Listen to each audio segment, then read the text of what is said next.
So I just did a unboxing and revealing of the Enchanted Spell Oracle deck, Medieval Hedge Witch Magic by Priestess Moon. And I am now going to do a small video sharing a 3-card spread where I normally, when I begin a new deck, I don't like to jump right into using the deck as much. I want to give the deck a chance to kind of talk to me and communicate to me on how it wishes to be used in my own practice. So this is like a moment of connecting with the deck. I generally do a 3-card pull, so it's more of a story rather than past, present, future. Just like a really quick storyline. In the same way that there's that game of dice and you have to connect the 3 words together to create like a paragraph, which is a story. So I went ahead and I have laid out the cards. They haven't been shuffled, they haven't been really, other than me enjoying the art with the unboxing, they have not been moved around at all. So I'm feeling really drawn to get under here for some reason, to this card here, Divination, which is the one that I hung out with for a few moments during the unboxing. Okay, under here is grabbing me. I'm gonna have to move that over because of space. So fertility. Okay. And let me get in here. Solitude. Oh, gorgeous. Okay, so let me move these out of the way, bring them down so you can see them better.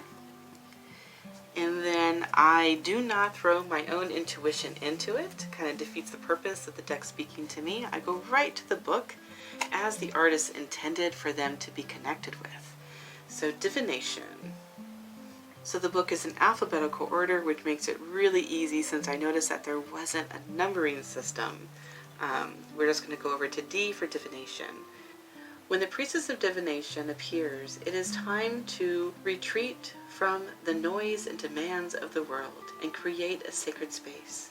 This time out allows you to reconnect with your inner power, your true self. It is a good time to practice meditation, consult oracle or tarot cards, and write down your findings in a journal. This process can really help you get in touch with your feelings and what you truly want from life, and through quiet contemplation, find ways to solve problems. The Priestess of Divination encourages you to connect with your higher self and ask for guidance. Okay, so the next card is fertility. Well, I am past the ability for babies, so the fertility for me is going to be something a little bit different. The appearance of the fertility card doesn't have to mean a pregnancy, although this is the strongest meaning of this particular card. Fertility can also mean launching new project or a fertile imagining that can lead to new beginnings and a brand new way of life. Is the appearance of the Priestess of Solitude indicates a spiritual voyage into the unknown, one that can bring great reward and revelations. In medieval times, a quest was the start of a courageous journey to accomplish a much longed for goal. Now is the perfect time to go inward, to gain spiritual insight, or to embark on the period of training and study. So there's a magical ritual with an added divination and an oak luck spell that is added to this card. So you can see that it basically just gives you the words and understanding, and I love the simplicity of that because you can now wrap that into your own practice, whatever that looks like. Okay, so my impression on what this deck is speaking to me is I feel like this is a morning deck, morning, late afternoon, when I'm starting the day where I have curiosity on the days where I know that I'm not going to be venturing out into the world.